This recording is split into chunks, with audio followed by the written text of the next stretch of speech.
부족 의례와 생명의 순환. 왜 인간은 성을 부끄러움으로 감추게 되었을까? 오늘날 우리는 성을 말하는 순간 얼굴을 붉히고 아이들에게는 쉬쉬하며 마치 숨겨야 할 금기처럼 다룬다. 그러나 인류의 시작에서 성은 전혀 다른 모습이었다. 성은 생명을 이어주는 가장 신성한 힘이었고 공동체를 하나로 묶는 거대한 축제였다. 인류의 원형 속에서 성은 음지가 아니라 양지에 있었고 그것은 부끄러운 것이 아니라 삶을 지탱하는 근원적인 힘이었다. 고대 부족 사회에서 성은 단순한 쾌락의 행위가 아니었다. 그것은 곧 한 사람의 삶을 넘어 집단 전체의 생존과 직결되는 중요한 의례였다. 아이가 어른이 되는 순간 성은 그 변화의 중심에 있었다. 아프리카의 많은 부족에서는 첫 월경이나 첫 사정을 공동체가 함께 축하했다. 소녀가 여인이 되고 소년이 남자가 되는 순간은 단순한 개인의 경험이 아니라 공동체 전체의 경사였다.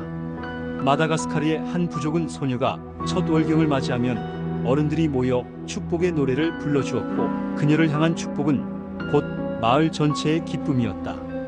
남자아이가 성숙을 알리는 첫 경험을 하면 사냥꾼들과 함께 통과 의례를 치르며 이제 그는 마을을 지키고 새로운 생명을 이어갈 책임을 가진 어른으로 인정받았다. 성은 그만큼 신성했고 그만큼 존중받았다. 춤과 노래, 제의와 축복이 뒤섞인 성년식은 공동체가 다음 세대에게 전하는 가장 큰 선물이자 약속이었다. 오늘날 성을 은밀한 개인의 문제로만 여기는 시선과는 달리 그 시대 사람들에게 성은 모두가 함께 나누는 축제였다. 개인이 성숙한다는 것은 곧 공동체가 새로운 희망을 얻는다는 뜻이었고 그래서 사람들은 성을 통해 삶과 사회의 연결을 확인했다. 농경사회로 접어들면서 성은 곧 땅의 풍요와 연결되었다. 씨앗을 뿌리고 비를 기다리는 농부들의 마음은 남녀의 결합과 같은 상징으로 이해되었다. 남자의 정액은 씨앗이었고 여자의 자궁은 땅이었으며 아이의 탄생은 풍년과 같은 기쁨이었다. 그래서 많은 부족들이 풍요제를 치르며 성을 신성한 의식으로 올려놓았다. 어떤 부족은 봄의 첫 농경 의식에서 남녀의 결합을 재현했고 다른 부족은 곡식의 풍요를 기원하기 위해 성행위를 의례적으로 행했다. 그들에게 성은 단지 두 사람의 행위가 아니었다. 그것은 마을 전체, 더 나아가 자연 전체와 맞닿아 있는 생명의 순환이었다. 풍요제에서 행해진 성적 의례는 단순한 제현이 아니라 인간과 자연을 연결하는 강력한 메시지였다. 인간의 성은 땅의 기운과 맞닿아 있었고 생명의 순환은 인간의 몸과 자연의 질서를 하나로 묶어냈다. 오늘날의 눈으로 보면 낯설게 느껴질 수도 있지만 당시 사람들에게는 너무도 자연스러운 진리였다. 성은 땅을 살리고 땅은 곧 사람을 살렸다. 이러한 성적 의례는 죽음과도 연결되었다.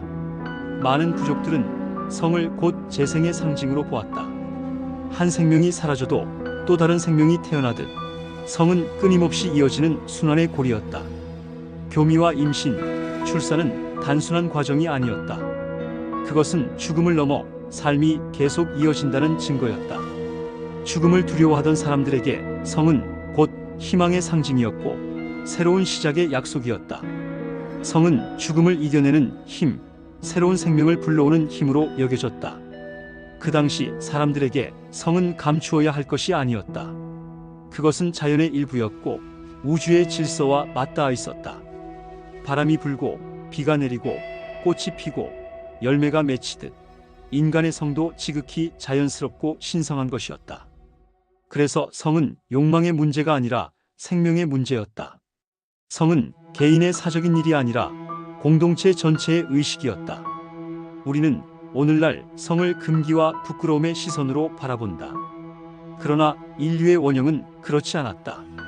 부족 사회의 성은 음지가 아니라 양지에 있었고 숨김이 아니라 축복이었다. 성은 생명을 잇는 가장 원초적이고 신성한 힘이었고 인간이 인간으로 살아가게 하는 중심이었다.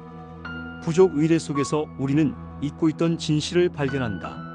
성은 부끄러운 것이 아니라 생명을 이어가는 순환의 의식이다. 그것은 개인을 넘어 공동체를 살리고 죽음을 넘어 새로운 생명을 불러오는 힘이다. 성은 음지로 숨어야 할 것이 아니라 삶과 생명의 가장 큰 축복으로 이해되어야 한다. 그리고 만약 우리가 성을 다시 빛 속으로 불러낼 수 있다면 그것은 단지 인간의 성에 머무르지 않을 것이다. 그것은 생명의 성이며 미래의 희망일 것이다. 부족 의례가 우리에게 전해주는 메시지는 단순하다. 성은 욕망의 그림자가 아니라 생명을 이어가는 빛이다.